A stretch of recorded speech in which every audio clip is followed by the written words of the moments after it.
Ընկերներ, սիրելի վետերաններ, սիրելի պատվաբաններ, Հանրապետական կուսակցության խորհրդի և գործադի անդամ մարմնի սիրելի ներկայացուցիչներ, լրագրողներ, երիտասարդներ, Հայաստանի Հանրապետության երրորդ նախագահ, Հայաստանի Հանրապետական կուսակցության նախագահ Սերժ Սարգսյանի հանձնարարականով և Հայաստանի Հանրապետական կուսակցության գործադի մարմնի որոշմամբ այսօր ապրիլի 19-ին Հայաստանի Հանրապետական կուսակցության քաղաքական, քարոզչական և հոգևոր մշակութային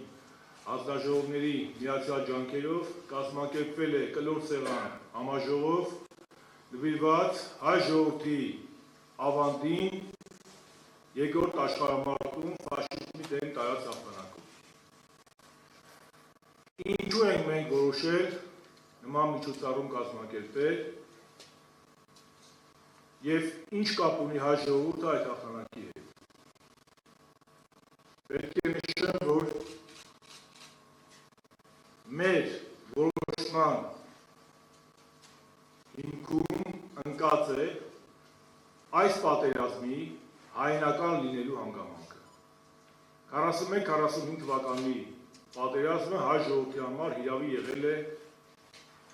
հայրենական։ 600,000 հայորդիներ մեկնել են ռազմաճակատ։ Նրանցից 300,000-ը իր նահատակությունն է կնքել ռազմաճակատում։ Ֆաշիզմի դեմ տարած հաղթանակում մեծ է եղել սփյուռքահայության դերը, մեծ է եղել հայ առաքելական սուրբ եկեղեցու դերը։ Հարց է առաջանում, ինչի է հայ ժողովուրդը նման ոգևորությամբ պաշտպանել ֆաշիզմի դեմ պայքարը։ Պատասխանը շատ պարզ է։ 1915 թվականին ցեղասպանությունից մազապուրծ եղած հայությունը 1939 թվականից սկսած, երբ սկսվեց երկրորդ աշխարհամարտը, կանգնած էր նոր ցեղասպանության սպառնալիքի եզրին։ Ակնհայտ է, որ քեմալական Թուրքիան այդ ժամանակաշրջանում համարվում էր նացիստական Գերմանիայի դաշնակիցը և խորհրդային միության պարտության դեպքում Թուրքիան շարունակելու էր հայոց ցեղասպանություն նաև արևելյան Հայաստանում։ Եվ դա եղել է գիտակցված նահատակություն հայ ժողովրդի կողմից։ Գիտակցված։ Ուզում եմ ասել, որ շինականից մինչև ակադեմիկոս, բժշկից մինչև բանվոր հայ ժողովրդի բոլոր հատվածները մասնակցել են այդ հաղթանակին։ Խորհրդային միության ամեն 5-րդ գեներալ եղել է հայ։ Կրկնում եմ, պատերազմի ժամանակ խորհրդային կարմիր բանակի յուրաքանչյուր 5-րդ գեներալ ազգությամբ հայ է եղել։ Հայ ժողովուրդը տվել է 5 մարշալներ, 4 մարշալ, 1 ծովակալ։ Առանց բացառության նրանցից բոլորն ունեցել են մեծ արցախյան ծագում։ Բաբաջանյանը և Բաղամյանը Չարդախլու, Համբեյանցը Մերարտակ Զաքարյանը նույն գյուղից են մեծ թաղերից, Իսակովելի Գանձակից, Աղանևներ Աղանևը իհարկե Աստրախանում է ծնվել, բայց էլի ունեցել է արցախյան ծագում։ Մեծ է եղել հայ ժողովրդի դերակատարումը նաև կազմակերպման գործում, հաղթանակի կազմակերպման գործում։ Մենք այստեղ պատահական չէ, որ տեղադրել ենք և մարշալների նկարները, և Միկոյան եղբայրների նկարները։ Անաստաս Միկոյանը եղել է այդ ժամանակաշրջանում խորհրդային միության ղեկավարներից մեկը և պետական պաշտպանության կոմիտեի անդամ է եղել։ Եվ նրա վրա դրված է եղել ամբողջ բանակի մատակարարումը, թիկունքի ապահովումը և նաև այդ գործարանների տեղափոխումը Լենինգրադից, Մոսկվայից դեպի թիկունք։ Եվ առանց Միկոյանի ջանքերի անհնար կլիներ բանակի մատակարարում, իսկ առանց մատակարարման անհնարին կլիներ հաղթանակը։ Հայ մարշալները Հովհաննես Բաղրամյան, հռչակավոր մարշալ, որը միակ փոքրականակ ժողովրդի ներկայացուցիչն է եղել, որը պատերազմի տարիներին գլխավորել է մի ամբողջ ռազմաճակատ։ առաջին մեր բացյալ ռազմաճակատի ղեկավարն է եղել Հովհաննես Բաղրամյանը, Քյոնիգսբերգի գրավողն է եղել Վասիլևսկիի հետ միասին մարշալ։ Այդ պատիվը մեր հային է տրված եղել։ Բերլինի գրավման օպերացիայի ժամանակ անուրանալի է մարշալ Համազած Բաբաջանի դերը։ Այստեղ ուզում եմ ասել, որ մարշալ Բաբաջանը սովորական մարշալներ չեն լինում, բայց ինքը սովորական շարքային մարշալ չէր։ Ինքը Խորհրդային Միության բրանիտանковый войск ոնց համար զրահատանկային главный маршал բրանիտանковых войск զրահատանկային զորքերի գլխավոր մարշալ ամբողջ Խորհրդային Միությունում ընդամենը 2 գլխավոր մարշալ ա եղել զրահատանկային ուժերի մեկը եղել է մարշալ Ռոտմիստրովը մյուսը եղել է մեր հայազգի հռչակավոր զավակ Արցախի զավակ Համազած Բաբաջյանը հաջորդը Ծովակալ Իսակով Ուզում եմ իմանալ նաև մեր նոր սերունդը, որ Խորհրդային Միությունը իր ողջ պատմության ընթացքում ունեցել է Խորհրդային Միության ընդամենը 3 ծովակալ։ Խորհրդային Միության 3 ծովակալ ա եղել։ Դա եղել է ադմիրալ Կուզնեցովը, ադմիրալ Գարշկովը եւ ադմիրալ Իսակովը։ Դժվար թե որևէ այլ ժողովուրդ կարողանար այդքան մեծ ներդրում ունենալ ֆաշիզմի դեմ հաղթանակում։ Սիրելի բարեկամներ, մեծ է նաև հայոց սփյուռքի դերը։ Դիմադրության շարժման մեծագույն ներկայացուցիչ է եղել Միսակ Մանուշյանը, պոետ,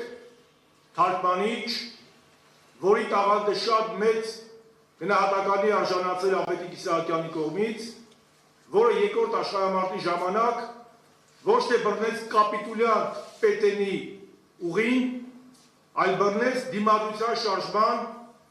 Շարլ դե Գոլի ուղին։ Այսօր մենք ունենք նույն ընտրությունը, ընտրենք Մանուշյանի ճանապարհը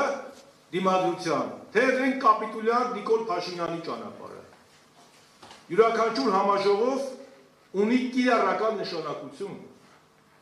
Պատմությունը գիտություն է ապագայի մասին։ Եվ ես նման միջոցառում մեր գործընկերների կազմակերպելու հիմքում եղել է մեր նոր սերնդին, մեր հարությանը, մեր ռուս գործընկերներին, ներկայացնել հայ ժողովրդի հերոսականը, որ հայ ժողովուրդը դիմադրության պայքարող հաղթող ժողովուրդ է, որ հայ ժողովրդին չճանաչեն կապիտուլյանտ Արցախը հանձնող եւ Ադրբեջանի ու Թուրքիայի դուդուկի տակ պարող ռեժիմով։ Մեծ է նաև հայ եկեղեցու դերը։ Ես չեմ մտաբերում, եթե կա թող մեր պատվաբան գործընկերներն ասեն, այլ եկեղեցի, այլ ժողովուրդների կրոնական համայնքներ նման ներդրում ունեցել են ֆաշիզմի դեմ հաղթանակում։ Մեր եկեղեցին Սասունցի Դավիթ Շարասյունը իր միջոցներով կազմակերպել։ Իսկ եկեղեցին, սփյուռքը, ժողովուրդը ամբողջությամբ պայքարել է ֆաշիզմի դեմ, որովհետև շատ լավ գիտակցել է, որ կանգնած է նոր ցեղասպանության եզրին։ Եվ Ստալինգրադի ճակատամարտը բեկումնային էր,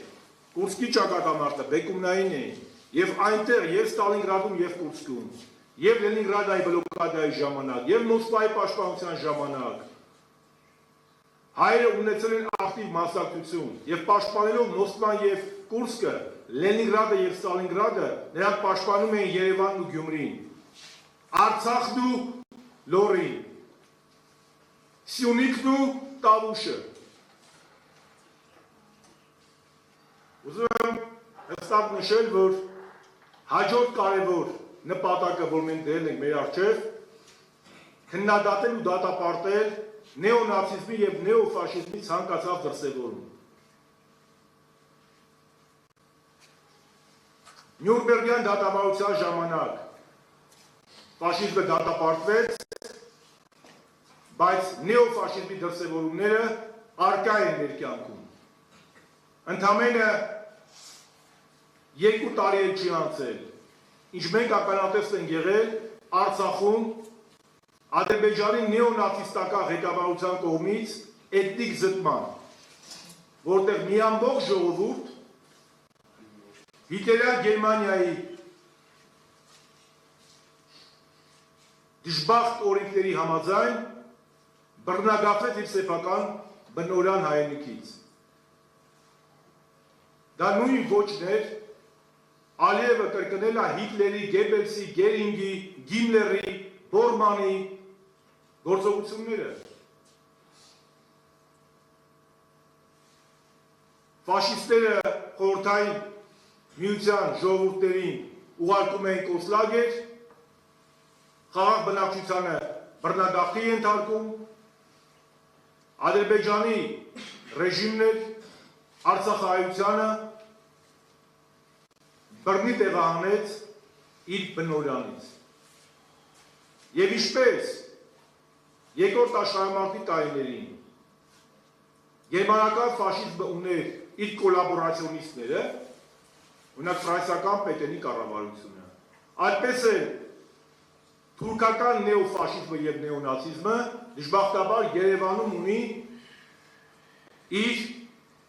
կոլաբորացիոնիստ աջակիցներին, իդեմս նիկոլիստական ռեժիմին, որը մատը մատին չտվեց, երբ Արցախը հայաթափվեց։ Այն Արցախը, որը անգնահատելի ներդրում է ունեցել ֆաշիզմի դեմ պայքարում։ Անգնահատելի ներդրում։ Հարգելի բարեկամներ, շնորհակալություն եմ հայտնում բոլոր մասնակիցներին, հոգևոր հորը, վետերանների միության նախագահին, մեր Ռուսաստանի Դաշնության դեսպանության խորհրդականին, իմ պատմական գործընկերներին եւ իհարկե